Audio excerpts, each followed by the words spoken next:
Good day, everyone. Welcome to PBIS training. I am Marietta Williams, and I'm the CEO of Above and Beyond Education Consulting. Welcome to this space. Before I begin, I just want to say thank you. Thank you so much to the Timothy Christian School team for allowing me to present today. You are amazing. Thank you for all you do for our children. We're going to take a look at our agenda today. Our agenda has 4 parts. We're going to start off with the introduction, move into a video that talks about what PBIS is, and then we're going to get a break and you're going to do a little bit of role playing, have a little fun. Then you're going to come back. We're going to do part 3, where we break down the 4 components of PBIS, and then we're going to jump right into the conclusion. Before we begin, I want to take a look back at my personal life. I'm being very vulnerable in this space, and I'm going to tell you how I became a product of PBIS. This is a picture of my middle school called Crystal Lakes Middle School. And this is a picture of me in the 6th grade. Even though I was smiling in this picture, there was not much to smile about at this time. I had certain factors like physical abuse, emotional abuse, and sexual abuse that led to a lot of misbehavior in the 6th grade. My parents were basically getting divorced, and I was transitioning. During this time, I had teachers basically let me know that I was a problem student, and they signed me up for a program called Model Student Adjustment Program. It's where teachers refer students based on poor grades or behavior. At that time, the focus was mainly my behavior. And there were about 30 students with me in the program. And for an hour each day, I would get tutoring during my break times, and it was actually amazing. It was an amazing, amazing thing. Then, above and beyond just me getting tutoring, my parents came in to do a parenting skills class with a family counselor. And I'm going to tell you a little bit about the family counselor a little bit later.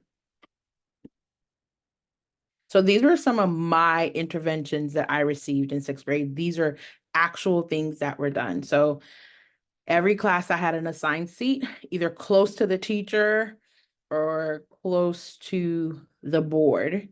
And I loved having my assigned seat.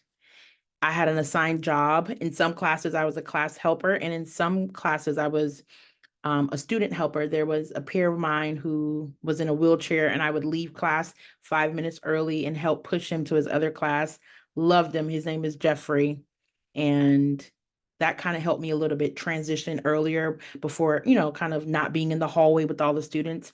I would transition to the other class. So every single class, I would come a little bit early with Jeffrey, roll him in and get him set up. And I just felt like a superstar having that job. I also had a peer tutor. And I still talk to my peer tutor now, the same peer tutor that I had in the 6th grade. Her name was Carrie Ann. And I also had a mentor, someone that would help me when I would be struggling through certain things, when I needed someone to talk to. And then this was my biggest one, was conflict resolution. I got into a lot of fights, a lot of arguments, and I would have to go to these conferences where we would role play situations, and they would say, Marietta, what are you going to do? And I'm like, I'm going to curse that person out. And the counselor would say, no, you're not. You're going to do this. So I really enjoyed those conflict resolutions, role playing with my counselor. That was amazing. The last thing is my daily point sheet. I was a little bit embarrassed about my daily point sheet, but when I started to take accountability and take responsibility, those daily point sheets actually helped me to track my behavior. And I have a little surprise on the next slide. From that daily point sheet, I won most improved student. Yes, thank you guys. Not only did I win, but I won a trip to Disney World. And I had such a great time. And that's me in the 8th grade. I look more confident. I look happier. I was able to go through groups with my parents. I was able to then mentor other students when I got to the 8th grade. So that was a great success story. The team helped me basically give me hope. They gave me a future. And this is one of the focal scriptures that I remember. It says, "For I know the plans I have for you, declares the Lord, plans to prosper you and not to harm you, plans to give you hope and a future." And that's what everyone gave me, working together as a team. And seriously, my life was changed. And now I'm a CEO of a consulting company that helps schools roll out PBIS. I've been in education for 20 years, even though I don't look like it. I know I look like I'm in my 20s, but I started this journey in education 20 years ago. I've taught probably every single grade in elementary. I was a team leader. I was a teacher coach, principal designee, district instructional coach from K to 8. I was an assistant professor of practice. I had an amazing time teaching teachers. And if you guys haven't found out already, my favorite word is amazing. So you'll probably hear that a million times. And I'm also a national consultant and conference presenter. Now I want to introduce someone else on my team who is equally amazing, Mr. Alexander, who is our director of technology. He'll be here providing any tech assistance needed, and it's just an honor to have him on the team. Thank you so much, Mr. Alexander. So now we've transitioned from the introduction part of the agenda, and now we're just going to go into the video that talks about what is PBIS. So the other day, a friend of mine asked me, what is PBIS in 5 minutes or less? So here you go.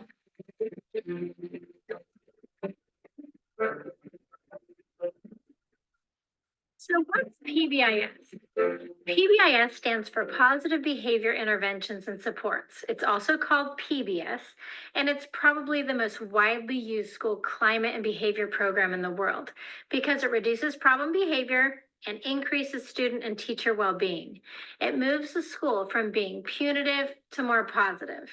The reason you want to use school-wide PBIS is that it prevents problem behavior in the first place, so that we can help kids and teachers build better relationships and we can increase learning. Often a school will see a 60% reduction in problem behavior in just the first year. PBIS is a framework developed by researchers from the University of Oregon, and they studied what works in school and classroom discipline. Where were the safest schools and where were the best classrooms? What did they all have in common? And what they came up with was basically a list of what to do. PBIS is not a program or a kit that you can just buy. It's actually just a list of best practices that lead to safe, positive schools with happy kids and teachers. On the list, you'll find these 4 important components. First, establish school-wide expectations. Next, teach the school-wide expectations directly and regularly to the students. Next, create a positive reinforcement system for your school. And then, respond to challenging behavior with consistent consequences. So the first thing you do is you establish school-wide expectations to create a consistent system across the school. Research shows that we need to narrow these down to just 3 to 5 in order for them to be memorable.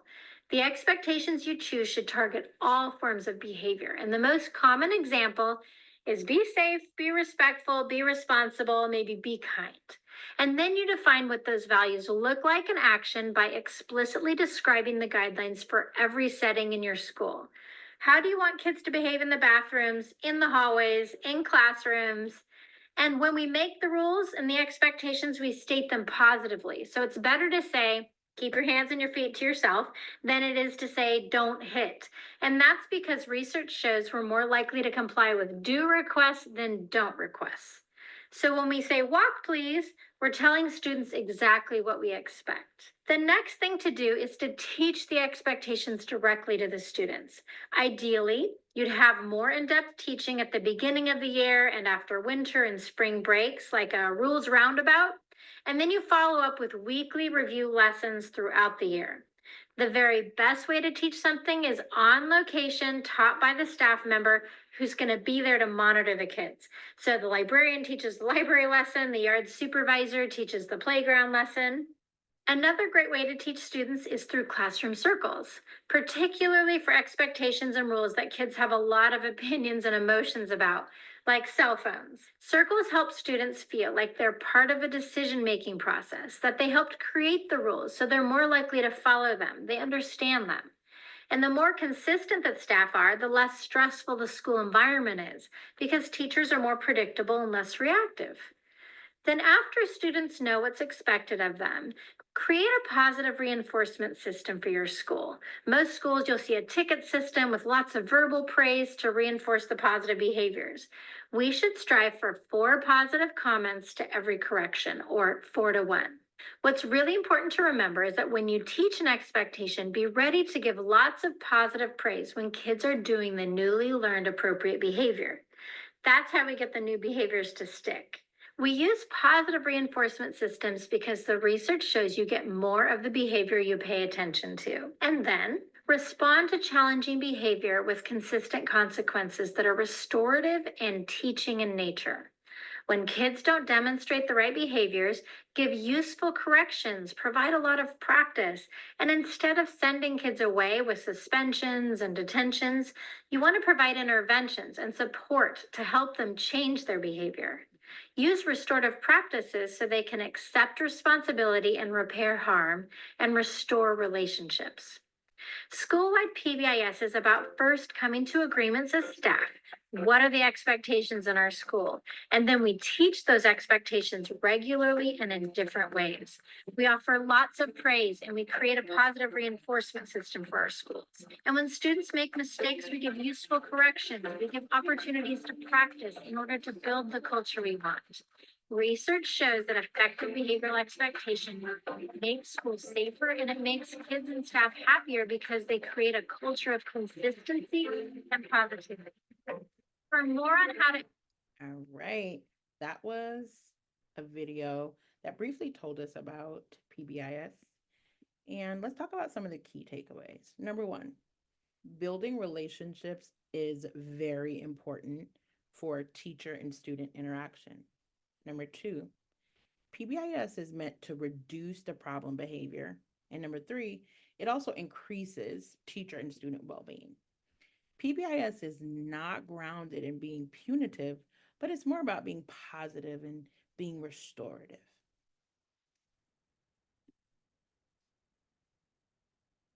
Now we're going to take a peek at Timothy's data. So here you can see your merits and your demerits. Take a second and take a look at the numbers.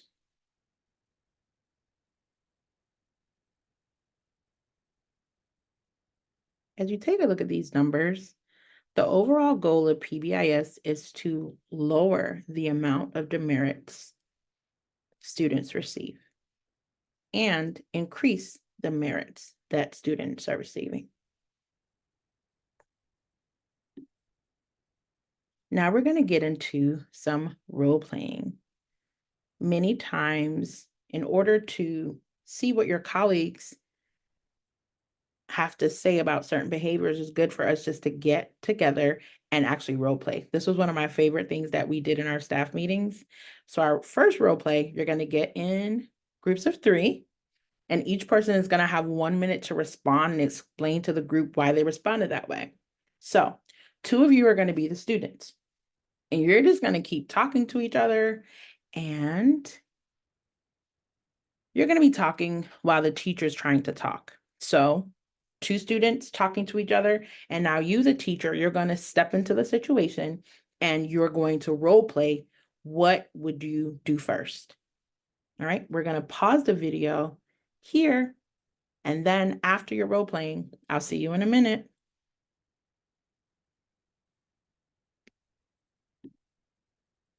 All right, welcome back from role playing number 1. I hope you had fun. Now we're going to go into role playing number 2. Now you're going to get in pairs of 2. And you're basically going to be talking to the classroom, and then there's just going to be this one student who is probably particularly described as silly, and they're going to keep raising their hand and giving you wrong answers. So for example, if you're asking a question about what's 5 plus 2, they're going to say false, and you're going to respond to that student. you're going to talk about, what would you do first with that student? And then you're going to switch. That's going to take about 2 minutes. You could pause the video here, enjoy your role playing, and I'll see you soon.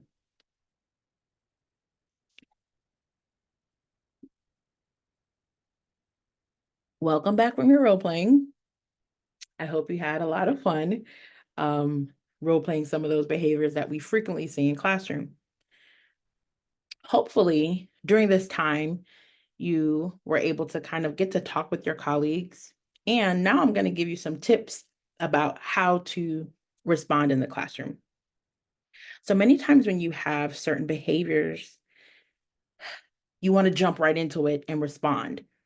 A lot of times I pause. In my classroom, I took moments of pause where when I saw problem behavior, you just pause and the atmosphere just becomes quiet.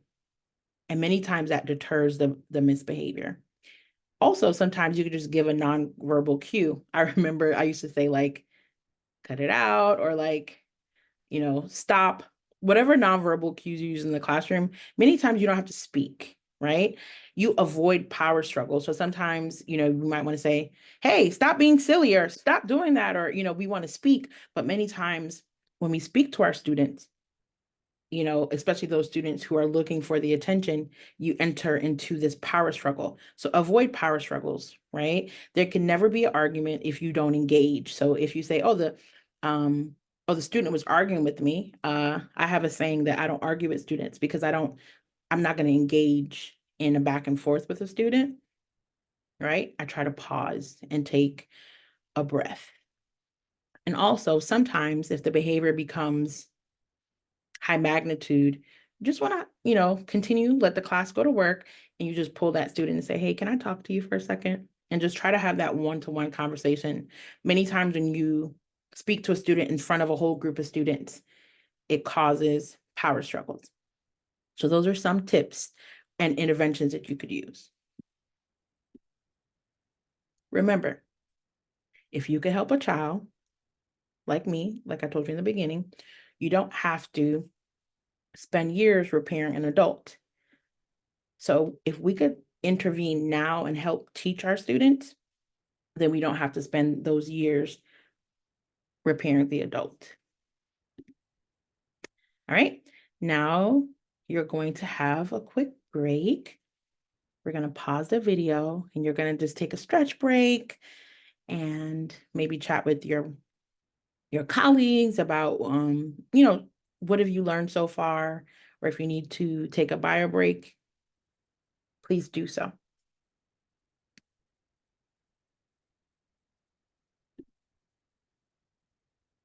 All right. Welcome back from your break. I hope you enjoyed it. Now we're going to dig in a little bit deeper and talk about the 4 components that were mentioned in the video.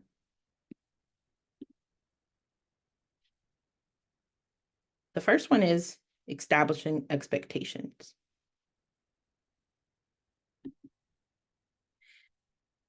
The good news is that at your school site, you've already established what those expectations are. And it's Tiger's Roar. I think that's so cool. And actually, at my middle school that you guys saw in the beginning, our mascot was a tiger. So I kind of feel like we're connected.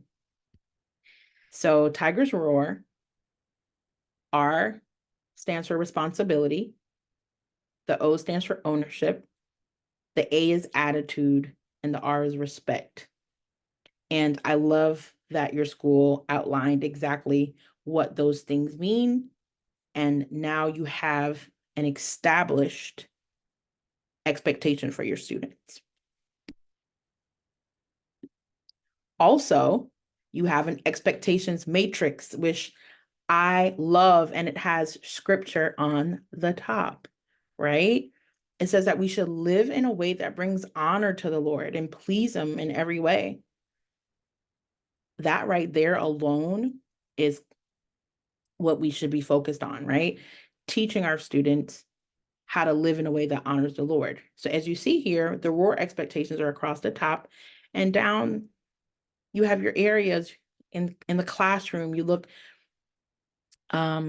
expectation in the cafeteria and the hallway and bathrooms and the library and technology, athletic areas, game areas, chapel and assembly, because different settings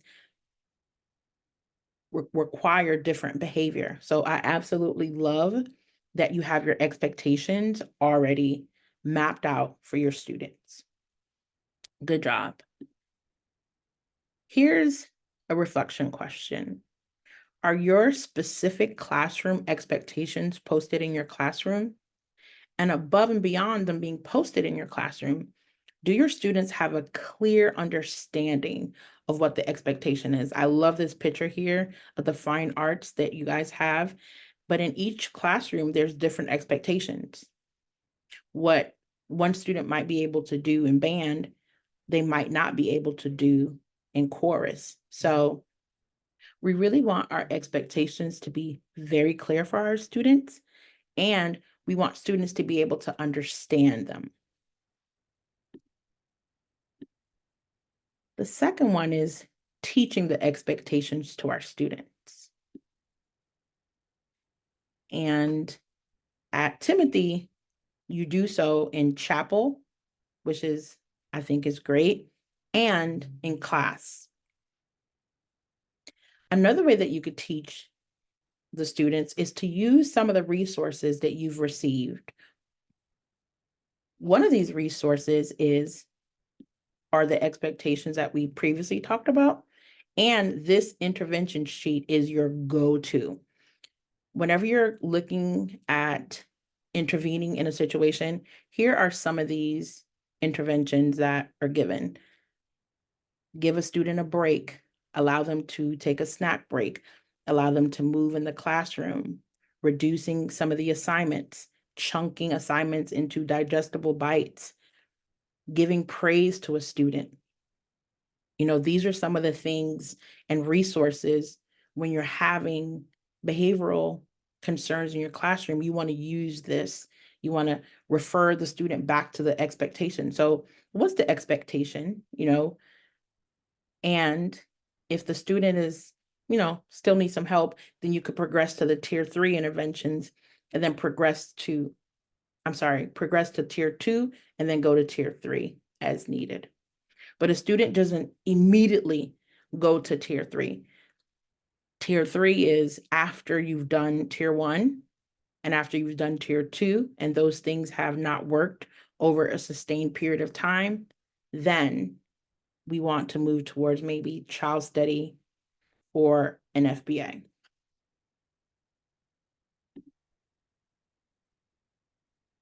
These are some of the things that I personally did in my classroom to develop a positive relationship. First, I got to know my students by giving them an inventory. So for example, if you teach math, you would talk to the students about how they feel about math. There might be a student that really, really loves math, but really struggles in reading. Or you might have a student that loves science and struggles in art. So you want to get to know some of your students and see what students feel about your subject matter, because that might be a hindrance to how they approach it. And at the beginning of the year, you want to quickly identify students that you believe might need an intervention. You don't go to tier 3 immediately, but you start off identifying them at the beginning of the year. Usually you know them by the first week, or sometimes you know your colleagues that had them the year before might tell you about them. So schedule a quick talk with them. I did that with some of my students. I would take my lunch and just have a talk with them and say, how can I help? I want this to be a great year. Is there anything that I could do or put into place that might help you? And they might say, yes, sometimes I just need a little stretch break because sitting down for 1 hour, you know, it's hard for me to concentrate. And I would develop a system for when certain students needed a break or when certain students needed a peer to help them. So quickly identify that and just have a talk with them. I know your day is busy and I know your schedule is busy, but sometimes a 2-minute talk can save you 30 minutes of responding to a student. Also, try to develop some kind of positive communication system with that student and with the parents. Many times we might call parents because something negative happened in the classroom, but I would call a parent and say, oh, your child was amazing in math today. They just got, and a parent would be shocked and they would say, we never got a good call. And I was like, oh, they were amazing in math. But when it came to reading, is there anything you think that I could do to help? And when you start off the year positive and the child knows and the parents knows that, the parent knows that you're really here to help them, all the barriers are broken down. And I'm going to reiterate it again. Try your best to avoid power struggles. Don't go back and forth with students, and don't go back and forth with parents. Take a breath, pause, and then focus back on how you can assist and help. And that's why we're here. In addition to using the resources, another cool resource is pbisworld.com. And that website gives you tracking sheets if you need them, advice on how to do classroom circles. And there's also the center on PBIS, www.pbis.org. And that also has the research behind PBIS. So take your phones out, take a snap, take a picture of this slide. These two websites are really, they have so many resources on there. And I used it to coach my teachers as well. Reflection. From the list that was given with all the interventions, what are some of the interventions that you use in your classroom? So there's a list that you have that was given from the dean where he detailed tier 1, 2, and 3. Take a second and reflect. What are some of the interventions that you use in your classroom on an ongoing basis that you found to be successful? And maybe highlight a couple that you want to use in the upcoming school year that will make the student and teacher interaction much better.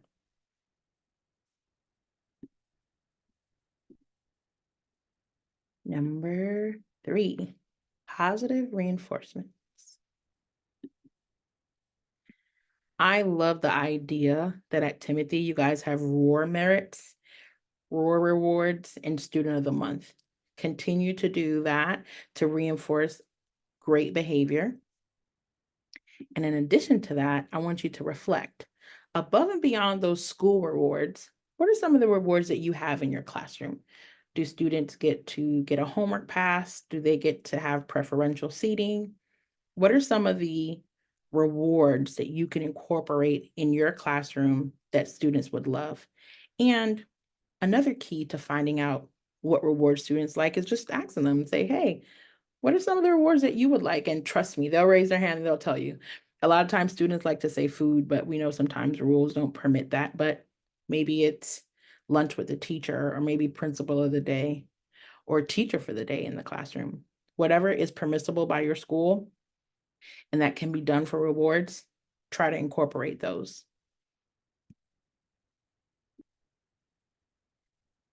Restorative consequences.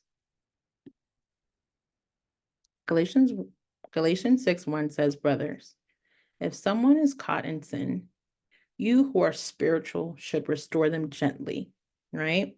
So restorative consequences focus on repairing the harm.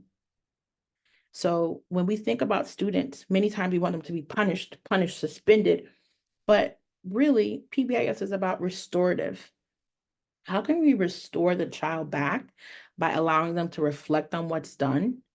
And how can we bring that child back to a place where they don't continue that behavior? Because many times, even in homes, you punish a child, you might ground them, and then next week they do the same behavior again.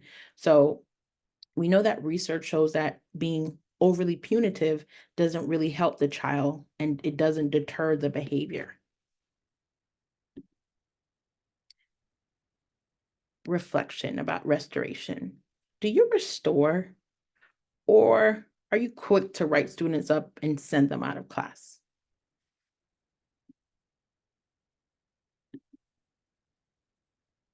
Now we're going to move from that reflection into the conclusion where I'm going to make a confession. All right, let's get ready for my confession time. This is my confession. About 20 years ago, my first year teaching, I was that teacher that raised my voice. I did not smile with students. Someone told me, don't smile with students until after, I think they said September. And I would get easily frustrated with my students. And I would send students next door to my colleague, or if it was extreme, right to the office. I would call Miss Donna, I'm sending this kid down. And the truth was, I created this negative culture in my classroom. And the truth was, my students didn't really enjoy coming to school. They didn't enjoy coming to class, and they didn't like me. They didn't like me as a teacher. And I think about this quote from Rita Pearson, amazing, the late leader, Rita Pearson, when she did a TED Talk. It's an amazing TED Talk. She said, kids don't learn from people they don't like. And that was a tough reality for me when I thought about my students and I started looking at their grades and I started thinking about certain things. And I really had to stop and say, my students aren't learning. And I remember I had to stop and pause and talk to my students, and it was hurtful, but they let me know that they didn't enjoy the classroom experience. And I talked to them about ways to get better. And the good news is I got help, right?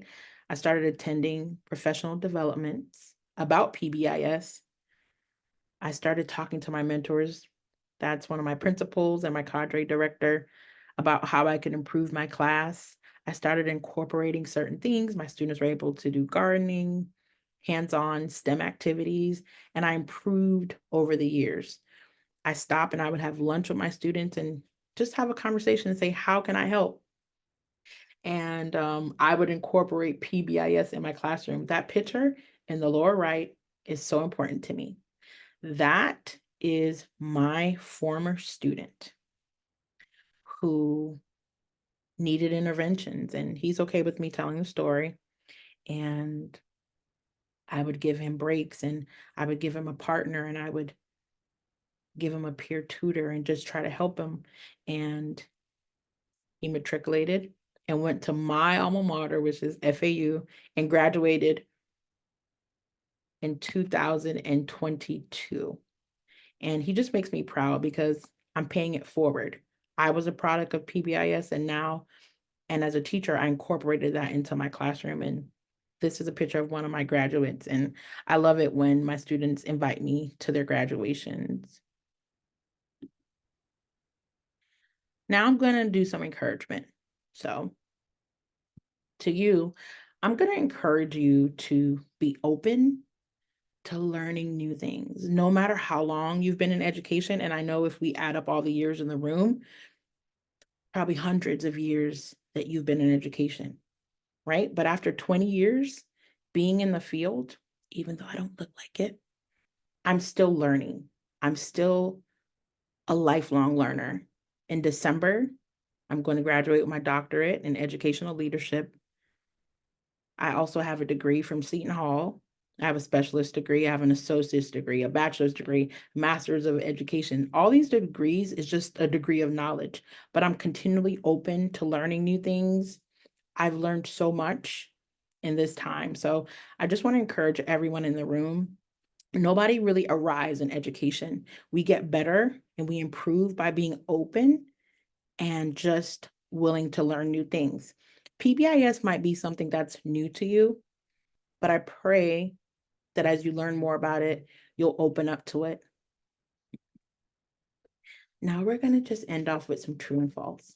So take about 2 minutes and read this to yourself and just write down on a sheet of paper if you believe number 1, 2, 3, 4, and 5. Is it true? Is it false? Go ahead and do that now.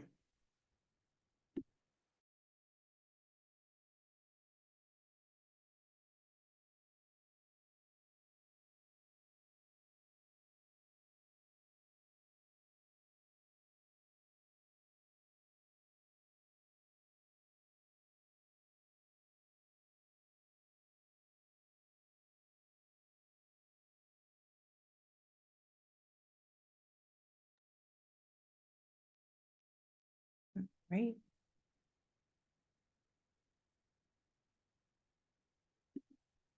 So if you answered all false, you are absolutely correct. In closing, I just want to say that PBIS is not punishment. It's an intervention for students before they actually get in trouble. What are all of those best practices that you're using before students get in trouble? I remember, I think I went an entire decade without ever writing a referral or giving a demerit, 10 years of teaching.